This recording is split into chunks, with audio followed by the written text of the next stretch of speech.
evening, I'm Taylor Thomas with a CTV News update. A man accused of killing a beloved and well-admired Greenbelt teacher was indicted Thursday. 33-year-old Harold Landon of University Park is charged with first-degree murder in the death of 59-year-old Miriam Torre Sile. You may recall that Torre Sile went missing on July 29th during her routine evening walk at a park near her condo. Her remains were found on August 1st by a pond near Joint Base Andrews. Based on surveillance footage, phone records, and witnesses' statements, police were able to arrest Landon. Residents in District 7 can now apply for vouchers or rebates to help cover the cost for security cameras.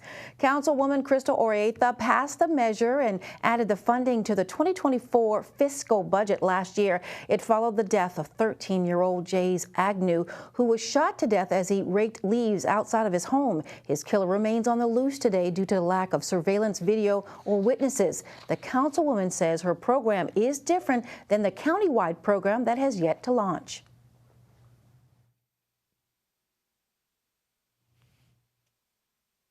Our program will run a little bit different than the county initiative in that you can get the actual camera, apply for or ask for installation, and then funding for 1-year subscription. So we're excited about launching our program this week, and we hope to service as many community members as possible. District 7 residents can apply by contacting her office directly at 301-952-3690.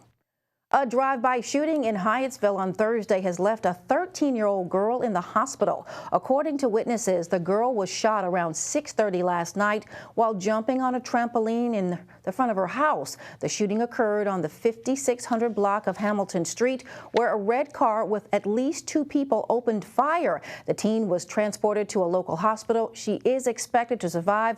Police are continuing to look for the suspects.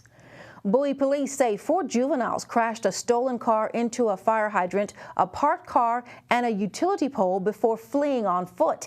It happened Thursday in the 12,700 block of Millstream Drive. Officers spotted an SUV that turned away from police. When they saw the car again, it had crashed, and the 4 teens ran from the scene. There were no injuries, and the investigation is ongoing. This happened just days after a similar incident that ended up with the death of 4 teenagers after they crashed a stolen Kia on Woodmore Road. The Prince George's County Police Department and local churches kicked off their Faith and Blue free food drive today. The goal is to let residents know that they are here for them and not just in times of crisis. What I give the community today is that we are here for them, but not only on a criminal basis, not only when they need us for an emergency. We are here for them on all different types of levels. That if it's not something that we as police officers can do, we can direct them to the correct services that they need. There are other locations on Saturday, 4 in fact, where residents in need can get a free bag of food. The sites include Landover, Hillcrest Heights, Westphalia, and Fort Washington. The final distribution day is on Monday in Lanham. You can find the times and location on the Prince George's Police Department's social media sites. You're watching CTV News. I'm Taylor Thomas. Coming up, a group of local veterans surprised one of their own. We'll tell you all about it after the break. A new mobile museum looks to teach school children about the history of Prince George's. I'm Katara Jones. I'll have all the details coming up on CTV News. The Elder Care Locator is here to help you live your best life as you age at home. Our call center advisors are ready to connect you with trustworthy local experts. Help is just a phone call away at 1-800-677-1116.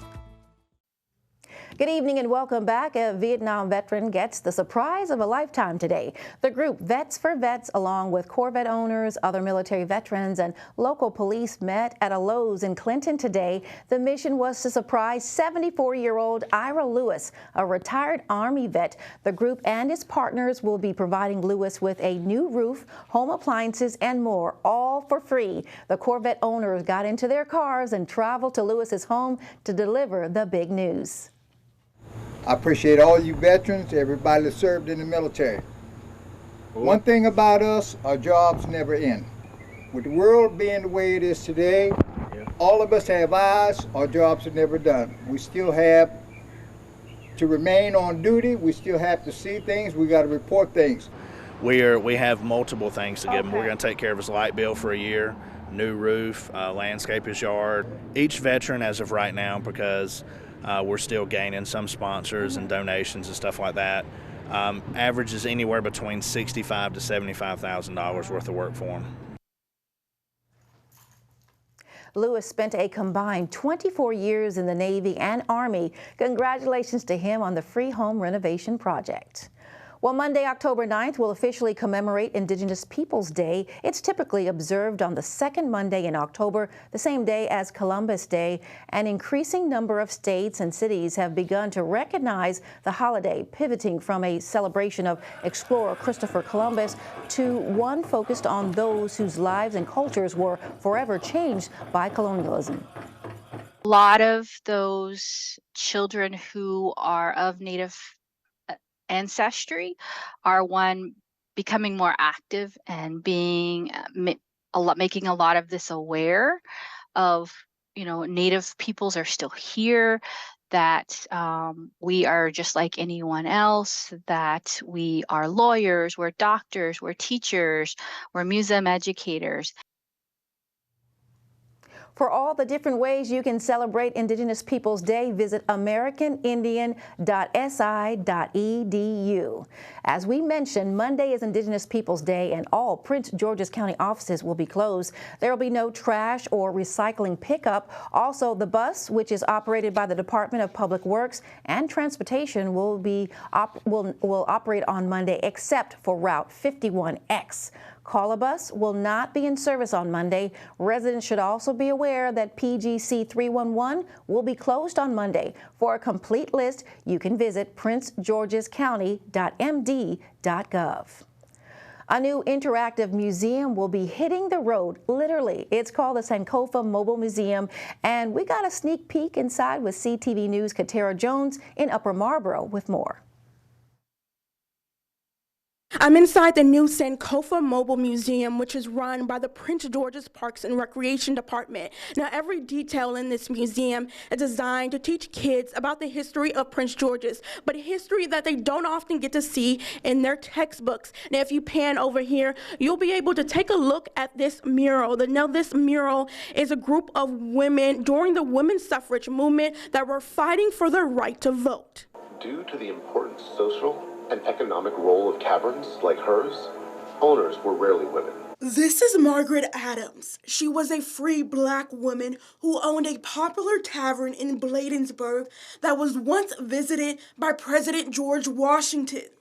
Her story is just one of many that is being told in the Sankofa Mobile Museum, an interactive tool that teaches Prince George's history and social justice movements to middle and high schoolers.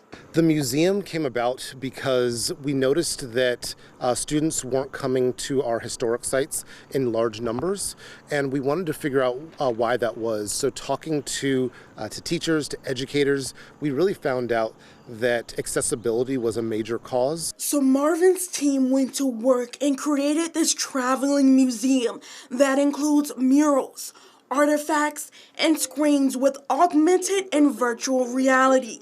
Students will be able to go to a screen, pick a topic they are learning about, put on headphones, and begin listening to a lesson. So this interactivity about not just having someone speak to you, because we're spoken to in our classrooms, part of this experience will also be a dialogue where a facilitator, part of my team, will be kind of engaging the students in questions and kind of critical thinking questions.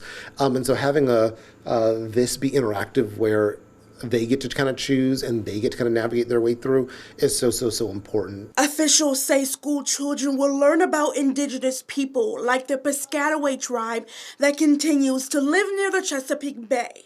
They'll also learn about early black aviators, the LGBTQ plus community, suffrage movements, and so much more. Greer says even the name Sankofa has a special meaning. And ultimately, members of the community came up with the word Sankofa, which comes from the Twi and the Akan languages of the people of Ghana, the modern-day country of Ghana. And that word Sankofa means to go back and retrieve, meaning go back and retrieve your history so that we can progress forward. Officials say the Sankofa Mobile Museum will be at schools, festivals, and community events later this fall. Katara Jones, CTV News. For more information on the Sankofa Mobile Museum, visit the website right there on your screen. Stay right there. We'll have your Friday sports page up next with Simon Buggs. Hey everyone, and coming up on your Friday sports page, a recap of girls high school soccer as well as the Commanders game that were both played yesterday. Don't go anywhere. If this is how you drive, this is the only driving you should be doing. Please slow down when you drive. Be the slow down driver. Be the driver who saves lives. The county's annual Purple Bike Ride is back. State's Attorney Aisha Braveboy's 4th annual event brings attention to domestic violence and provides resources for survivors and information and tips for others. This year's ride will take place tomorrow at 8 a.m. at Fairwood Community Park in Bowie. The event is open to the public and features resource information, vendors, food, and music. The National Black Male Mental Health Tour will kick off its fall tour at Bowie State University for Mental Health Awareness Month. The tour, called Just Heal Bro, was ignited by the uptick of depression and suicide rates in the Black community. In a safe, male-only space, the event will feature an interactive panel. It will also foster healing through dialogue from influential Black men, including actor Lamont Rucker and former pro football player turned licensed therapist Dr. Jay Barnett. I think it's important for us to validate how Black men feel, but also for someone to not just create a safe space, but to hold that space. Some of these brothers have been sitting in their processes for years and have not had the guidance and had the proper formula to navigate through that. Just Heal Bro takes place Tuesday, October 10th, starting at 5 in the evening, and it's completely free. For more information and to register, visit justheal.co.